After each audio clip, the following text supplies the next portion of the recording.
مونیسا یک ماه اخیر زود به این مغازه می آید. بعد جستجوهای زیاد او اینجا کرته تب دلش را که باید با آن در زنگ آخر حاضر می شد پیدا کرد.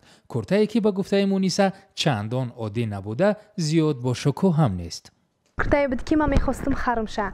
دینم اومدم قطعی اوچم نگاه کردم یه بار دیگه پوشیدم. اوچم دا معقول شد لیکن نخریدم. کم پولمون نمیرسید.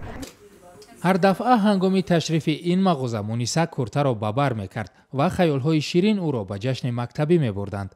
قرار بود که او همین روز لباس را خریداری نماید. اما جلسه امروزه در مکتب و اعلان خبر منع زنگ کمالات این آرزوی او را برباد داد.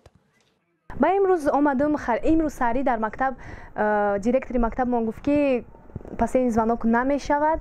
حاضرش در این کرته را میمانم وقتی که استودنت شدم دانشجو کشیدم میبیام میخرم یگان شب نشینیام با ممکن پوشم. ختم کننده های تاجیک امسال کاملا خپ و خاموش با مکتب خداحافظی میکنند. زنگ کمالات آخرین زنگ در حیات مکتبی ختم کننده ها با یک قرار ویژه وزیر معارف پوره از بین برده شد. به هر گونه خرج و مرج زیادتی راه میدادن، این به ضرری عائله آنها بود. همکنون از مدیران شعبه های معارف کشور تقاضا شده است که این قرار را در جلسه و پیش از درس به خواننده ها قرائت کرده اجرای سری وقتی و حتمیش را تأمین نمایند. در مکتب ها از والدان ختم کننده ها برای رعایت بندهای این قرار زبان خط هم گرفته شده است.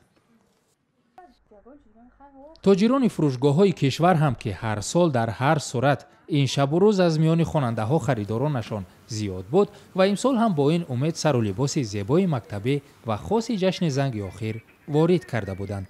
میگویند اکنون این لباس ها تا آغاز سال نو تحصیل منتظر خریدار خواهند ماند.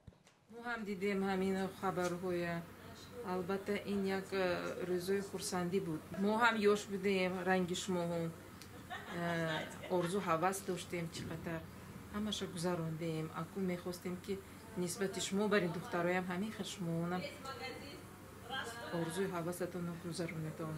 این روزها هر وقت نمیشرم. البته اون رو در کار بود که جشن گیریم. تجلیل با شکوه از زنگ آخر در مکتب‌های تاجیکستان با هدف جلوگیری از خراجات زیادتی و رعایت طلبات قانون تنظیم جشن و مراسم سال 2007 با فرمان وزیر وقت معارف عبدالجبار رحمانوف منع شده بود.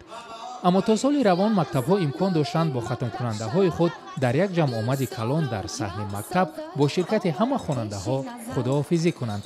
در این مراسم 45 دقیقه‌ای شعر و سرودخوانی هم شد و با وجود تأکیدهای وزیر معارف برخی از خواننده ها بعد از ختم مکتب و سپردن امتحانات شب نشینی های پنهانی نیز می آراستند.